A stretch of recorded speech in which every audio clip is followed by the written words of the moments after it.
welcome to the Manifestation and Money podcast, Raven.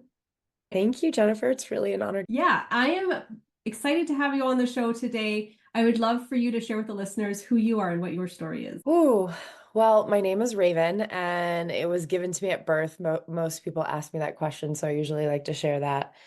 And like in a nutshell, to be very brief, I've just had a very interesting relationship with manifesting my whole life regarding relationships all the way to selling my business. And it's been a huge passion of mine. It's something that I've loved to share. And I was a yoga studio owner for about 5 or 6 years, sold that, and really dove into my relationship with the metaphysical, intuitive parts of myself and fused that with some coaching programs. A few years ago, a book sort of channeled through me. And over the last 3 years, I've been developing it, bringing it through. I worked with an architectural firm for a year, helping them implement this concept. And yeah, that's the nutshell of who I am. I'm a yogi, I'm a mother. Like, we just hold so many different labels. And it's funny, you're like, what do I call you? And it's interesting because I'm changing my website from Yogi Raven to itsjustraven.com because I just feel like I've had my hands in so many pots and I talk about so many different things that relate to so many different avenues of life and living and well-being that it's just Raven. That's So, I love that. And I think the older we get, the more that we feel like we can just strip back things and just be ourselves. So that feels like a really refined version of just, oh, it's just me. I'm just being me. yeah, I mean, words can hold stature, but at the end of the day, we're all just humans having an experience trying to figure our way out and find more joy and reduce suffering. Hmm. I love that so much. So for you, you easily manifest things to the point where you're even writing a book about it. What is your personal definition of manifestation? My personal definition of manifestation is bringing something from the non-physical into the physical three-dimensional reality. So conceiving something, imagining something, and it forming before your very eyes. For you, what does the manifestation process look like?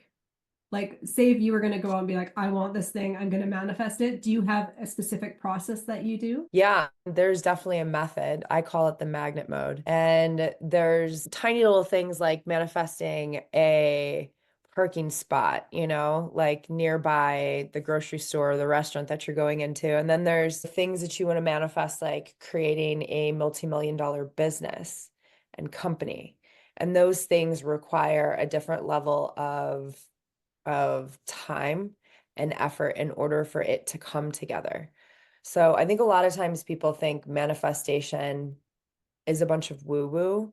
And to some extent, it is because it can form right before your very eyes. But there is another part of it that requires work, it requires effort, it requires you showing up in some way, shape, or form, saying to the universe, I'm ready to receive it by doing these things so I can grow to align vibrationally to match with it.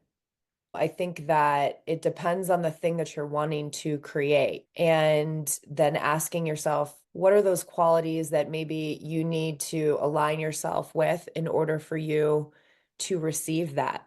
It's funny because I tell my friends, you want a relationship, make more money. You want more money, get into a relationship. And what I mean by that is there's so many different qualities that we learn about receiving, about manifesting, about scarcity, about abundance with money, with relationships, regarding rejection, regarding abandonment. All of these things apply in terms of like business partnerships, in terms of creating trust and relationship with your clients, all the way down to romantic partnerships, to selling like my yoga studio.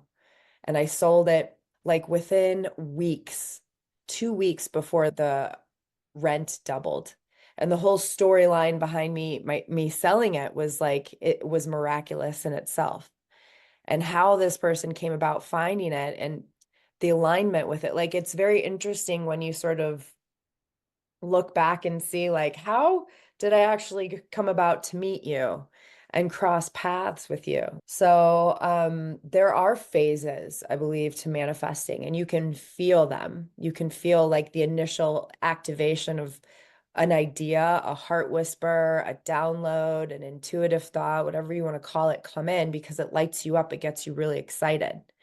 But then you really have to ask yourself, is it something that you want to bring through and that you are like desiring to truly accomplish? Do you really feel like you have what it takes? And are you willing to do what it takes in order for you to achieve it? Are you willing, right, to feel vulnerable? Are you willing to feel weak? Are you willing to learn from lessons where things don't necessarily go the way that you had planned? And sometimes you want to go over here, but reality takes you over here so you can learn certain things so that when you get over there, you're equipped. But sometimes we don't realize that. So there's like large things that we want to manifest that come through in multiple decades. And then there are the tiny little things that you manifest in terms of like, oh, I need a bookkeeper. And then someone's like, hey, I'm a bookkeeper like the next day. That's not a coincidence. There's co-creation happening. And what I mean by that is like nothing, you're looking for somebody to, be on your podcast for different reasons than I'm looking to be on your podcast, but it's fulfilling a need for both of us. You know what I mean? And it's beautiful and it's abundant and it's creating a beautiful co-creation as a result. We don't realize that we're manifesting every single day. Like everything that we do. I have to go to the bathroom. I'm going to physically manifest myself to go there. But we don't take that into consideration because going to the bathroom isn't hard anymore. Whereas a baby lifting our head was like the most difficult thing we could accomplish. Fascinating. And you said something in there that I think oftentimes can derail people. They just like you said that sometimes we wind up over here when we're intending to go over there, but in the place that we wound up is the lesson that we need to learn or the thing, the extra piece of information we needed to get to our end goal. So many people, I think, in manifestation want the thing, and if they feel like they're being sidetracked, can just give up on the thing when at the end of the day, the people who just keep taking the steps forward, looking back at that zigzaggy path, can go, now it all makes sense. By missing my train, I wound up meeting this person that has this contact that I need to close this deal or whatever it is, right? Looking backwards, it's sometimes so much easier to see why the path played out the way it did instead of the way that you intended. A to B, right? Life isn't A to B, is it? No, it's not, but yet it's linear in the same regard. And those are things that we have to learn how to dance with. And I talk about that in my book. There is, it's like organized chaos. There's organization to our reality, but then there's also, we had a set plan to get on a certain time, and yet technology made it difficult for us to be on there. So we had to adapt to the schedule that we created.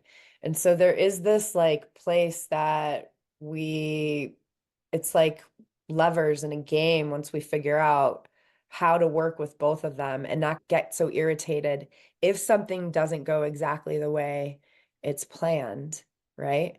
But also not being so in the flow that you have absolutely no structure and can't accomplish any task. Like those are things also that are required for a successful business, but also to like really manifest. It's a skill, it's an art form, and you can perfect it, and then you can increase more awareness around like how life is interacting with you. And then it gets more fun. Like life gets more fun, and that's my goal. Manifesting is cool, but it's the thing that makes you excited is the most important part. I just feel like so many people are just like they feel like they're living a Groundhog Day and they're not excited. They're just alive. They're not really truly living. Mm-hmm. Yeah, you bring up a very, very valid point there.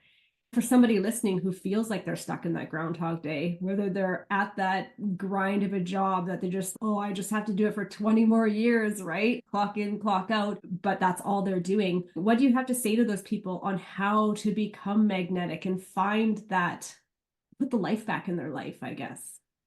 Well, the saying before enlightenment, chop wood, like bring water or whatever. Do you know what I'm talking about? Before enlightenment, chop wood, after enlightenment, chop wood. And so it's like we have so many things that we have to do all of the time. Like how many times are you going to have to fold laundry? How many times in your life are you going to have to take out the trash? You know what I'm saying? We know this, but yet there's this part of us that's like, oh, I have to do it again, right? We get irritated with it. And that irritation's usually because there's something else that we're not listening to inside of us. There's a frustration. And usually that frustration is because we want to do something else that's like bringing us joy. Now, I want to preface this with saying, I'm not saying drop everything, screw all of your responsibilities and do only what makes you happy. But you have to understand that you only have a certain level of capacity and energy to give to things. And so if you are constantly in a stressful work environment or relationship, it takes away from your ability to be productive in like other areas of your life. And so really the question to start asking yourself simply is what brings you joy and how much of that are you actually doing to create that with yourself? Because you're never going to believe that you look thin until you believe you look thin. Someone can't say that to you. You look pretty until you believe, that you look pretty. And so that piece of how do I work, you can't buy this on Amazon. These are things that you have to act, right? Going back into that place of manifesting, you have to act upon. What are the things that get you actually excited? Who are the people, places, and things that light you up? Because we are electricity. We can tell when someone is like, I mean, as soon as we got on the call, we were like so excited because you're doing what you love, and I'm excited to share about what I love. There's just like something to be said about that, as opposed to people that are negative and depressive to be around. You can feel that. And so it's really important to identify the sensitivity around what and who, what we're eating, what we're ingesting, what we're mentally, emotionally, spiritually digesting and taking in, and how that's like affecting our energy level. And then the other thing too that applies is if somebody wants something, there's also the fear of being rejected or abandoned or denied by the system that they have set around them. So say they want to do this thing, but it intimidates their loved one or their family doesn't want them to move away. And their fear of being rejected or denied for the thing that their soul is calling them to is also a strife I feel like a lot of people experience. And they have to ask them like, which one is worth it for them to reach for?